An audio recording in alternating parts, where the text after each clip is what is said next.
Apparently, some website basically paid some witches to hex Charlie Kirk and released the article about it just days before he was attacked. And witches are now, there's a full witch hunt happening at the moment because these Etsy witches were paid to hex him.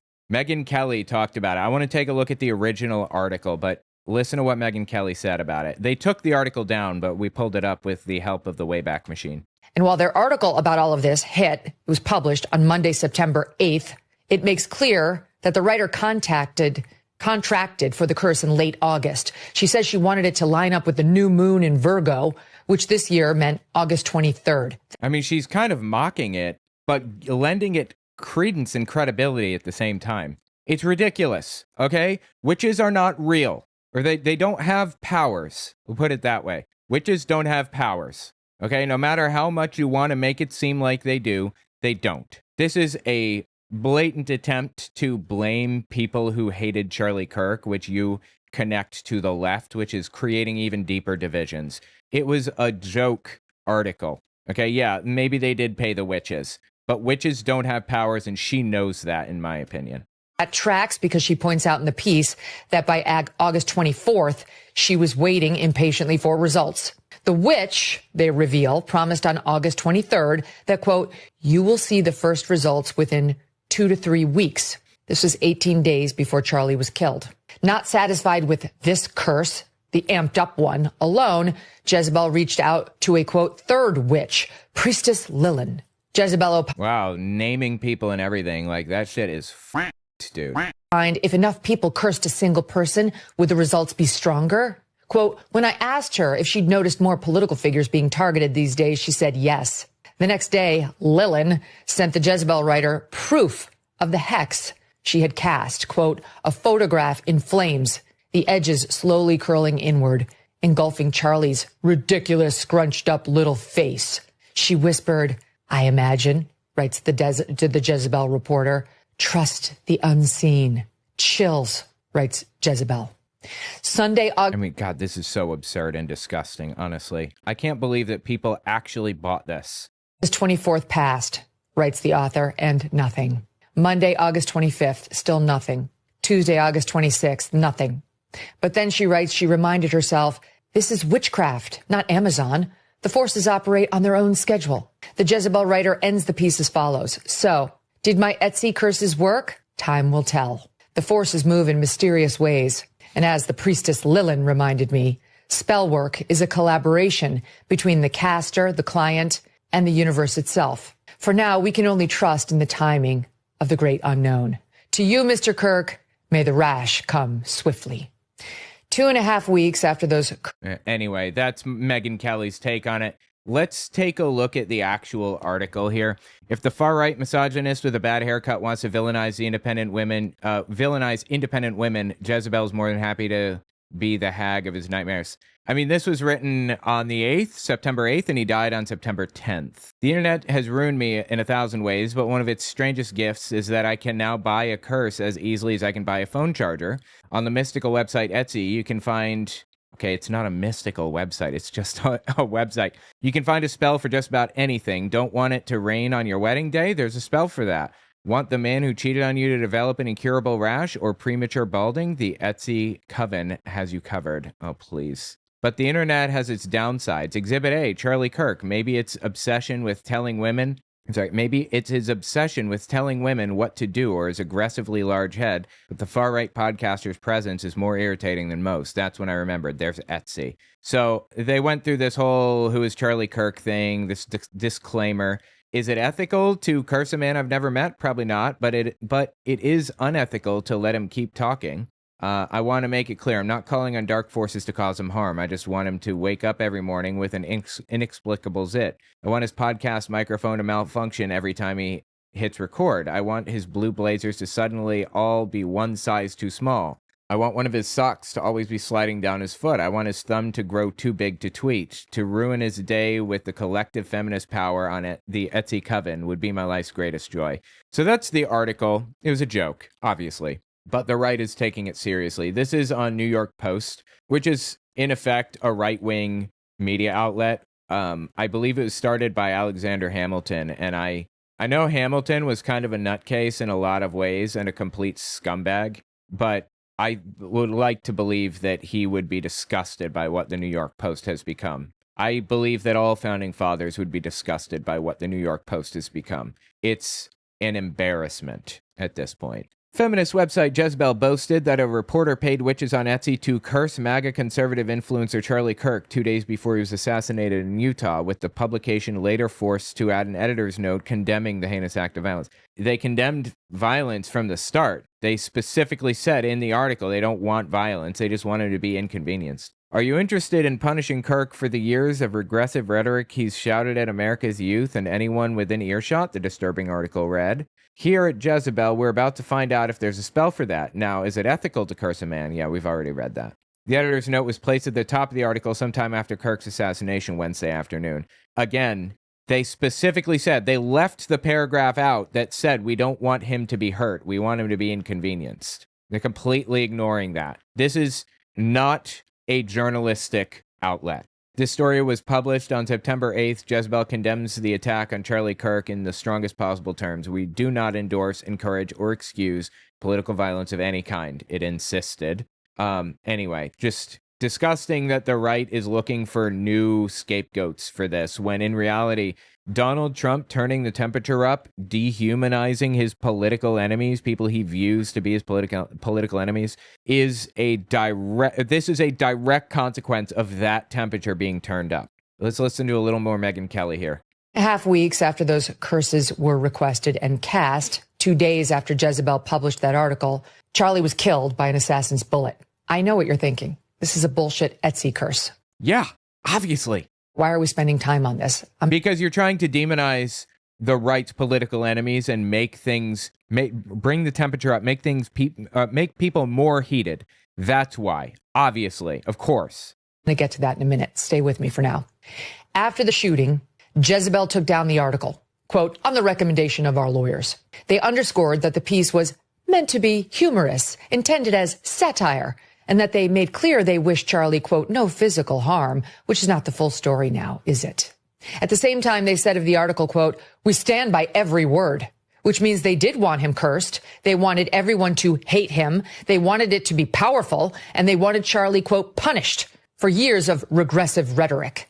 They also made clear that taking down the article was, quote, driven by an abundance of caution for our staff. In other words, they were worried about violence against them. They specifically said in the article, before anything happened, we don't want violence to come upon him. They specifically said, I read it from September 8th, 2 days before anything happened. We don't want him hurt. We want him inconvenienced. Like his sock keeps falling down, that kind of thing. These people are disgusting, dude, really, to do this. It's just disgusting. By Charlie Kirk supporters. They wrote, wished, quote, to avoid the piece being misused in a tense and volatile environment.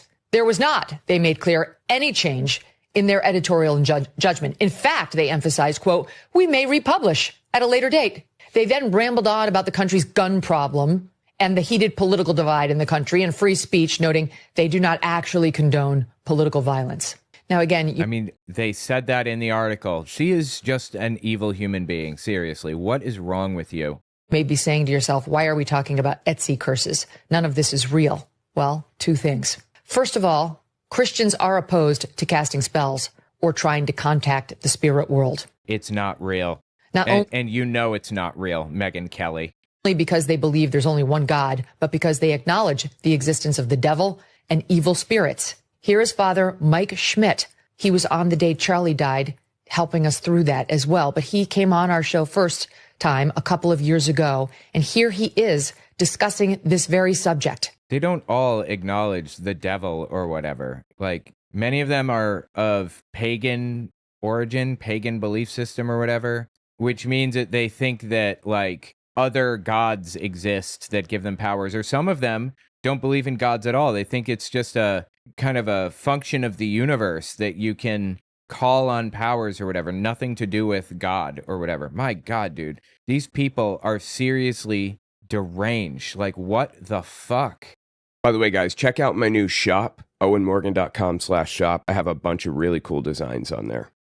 the motivation behind the Ouija board is actually something where I'm trying to contact spirits. And someone could say, well, I'm trying to contact nice spirits or good spirits. And the unfortunate thing we know about is that, yes, when God created angels, he created angels. They're good. They're beautiful. They're in harmony with him. But also we know that a number of those said no to God. A person who's reasonable would say, but I'm just playing. And I would say, I completely understand that.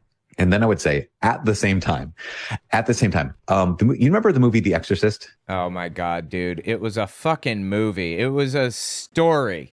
Don't tell me you believe that it's actually real or some shit. Of course. Yeah. How can you forget it? So that story is based off of two true stories. And one of the true stories is, I believe, about, if I can get the details right, is about a young man who was at, kind of like a birthday party, some kind of celebration of some sort with kids. And they just busted out the Ouija board and just played for fun. But that was an entry point for what ultimately became a possession. Bullshit. Come on. Do you know that since Ouija boards have existed since the very beginning, there's this urban legend that's been flying around that, and I heard this when I was little too, that the little lens that you have on a Ouija board, if you ask it what God's name is, the lens will fly at you and hit the wall. That's an urban legend that I heard about when I was like 5, and it's nonsense. It's always been nonsense. I bet he's going to repeat it here. Oh, okay. I guess not. He's just going to lay down a bunch of nonsense in other ways. In other words, you're playing with fire, messing with this stuff. Oh, please. There actually are demons in this world. Calling up the spirit world, in particular the devil's spirit world, can actually have real world consequences. No, it can't. No, it can't. Not only is there no evidence that people are capable of calling up demons, but there is evidence contrary. There's evidence against that fact. Leave it to these poor dumb fools to buy into this nonsense, though. It's not something to mess with. Many Christians believe this. This is dangerous. It's not a game. It's literally evil. It's literally a game. Second, this is what I really want you all and the people at Jezebel and Etsy to know. Boy, watch out, guys. She's angry. She's mad. She's going to let you have it. Erica and Charlie Kirk heard about these curses, and that news genuinely rattled Erica in particular. Uh-huh. I don't believe you. I'm sorry. She's about to claim, from what I saw, that Erica got a prayer vigil together after the article came out or whatever and prayed over Charlie. I don't believe it. I don't believe they were paying any attention to it. It's nonsense. But okay. She knew Christian teaching on the subject. She loved Charlie, absolutely. And she was scared when she heard of the curses Jezebel had called up. So much so that she and Charlie contacted a friend who I believe she said was a Catholic priest. But definitely a friend, and asked him to come over and pray with them over Charlie the night before he was murdered. She eventually... You telling me that God is not powerful enough to protect people from curses, then, of demons? Is that what you're saying? They called somebody over to pray over him and break the curse, but they couldn't break the curse? Not strong enough? Worked it through. And so did Charlie. That, as she later told me, weapons will form, but not prosper. Well, they prospered, huh? Maybe the whole thing is nonsense. You ever consider that possibility, maybe? That Satan and those witches have no power. Of course, God's will is the one that matters, and his blessing over Charlie was real and palpable. All you had to do was spend time with Charlie to know that. But why torture a family like this? A Christian, believing family. In all seriousness, obviously, I denounce any violence. I don't stand for that at all, ever.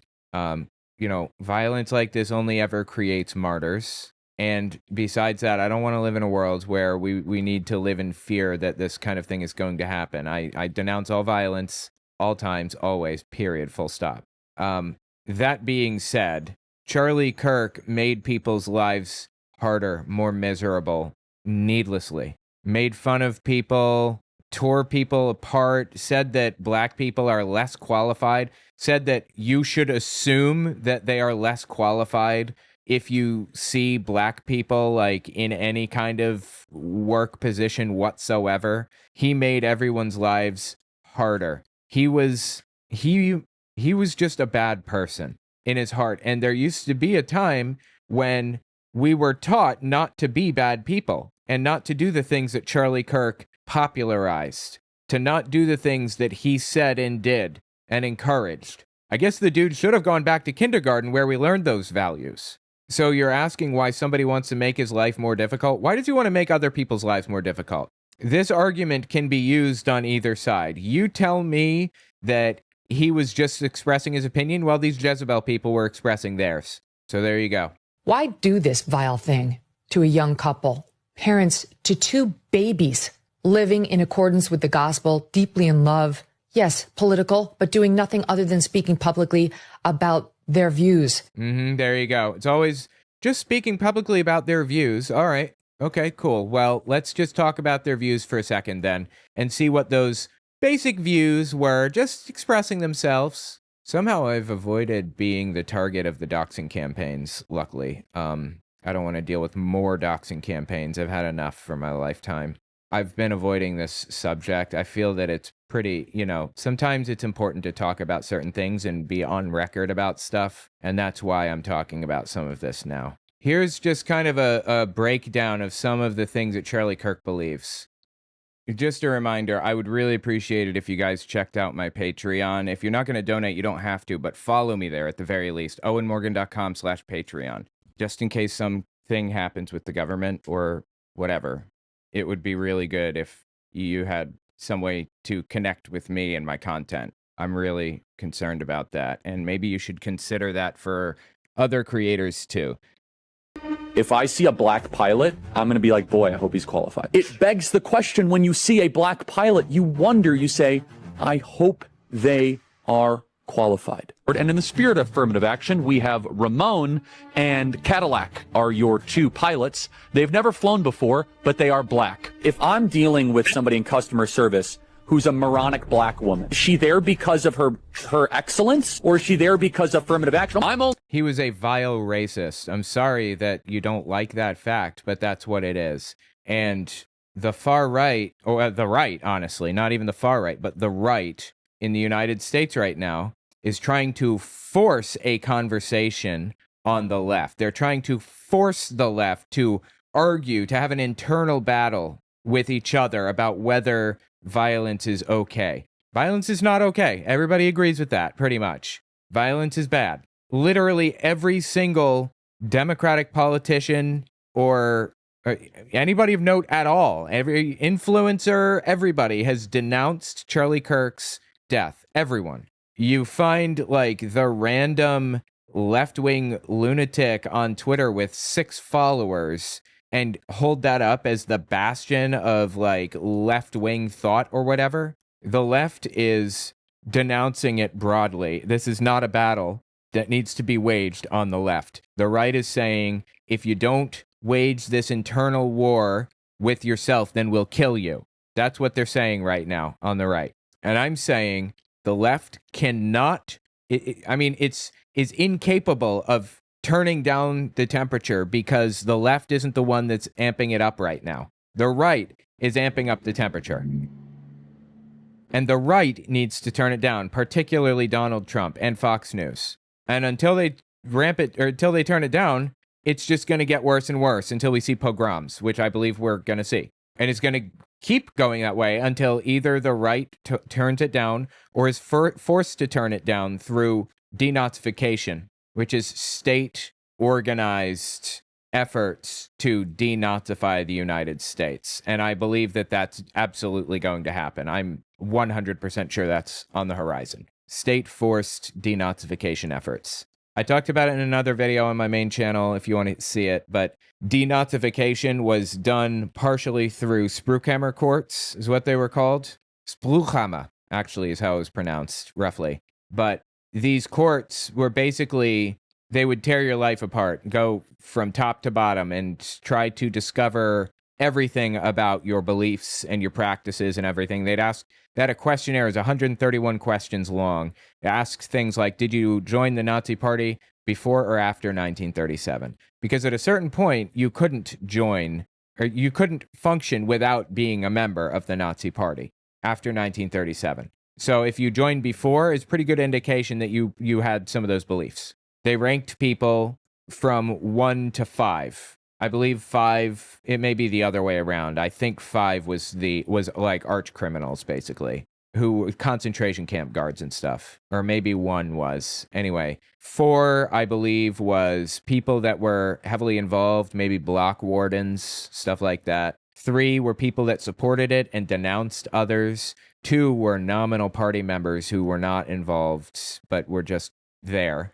And 1 were people who actively worked against it, like worked against the Nazi party. And 2 and up faced consequences. 3 and up might face jail time. 4 and up faced a lot of jail time. And 5 basically spent the rest of their lives in jail for what they did, many of them.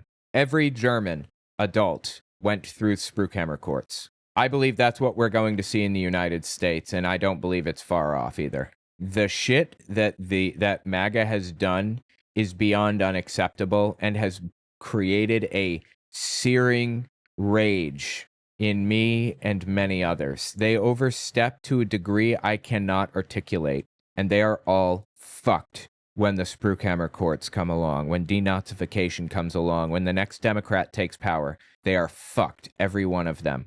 And I see people in my comments sometimes saying things like, oh, you're calling me a Nazi, you're going to pay for that and stuff, and oh, you're crazy, you've lost it, and all that. Okay, go ahead, out yourself. Make it easier. Post your Nazi beliefs on a public platform.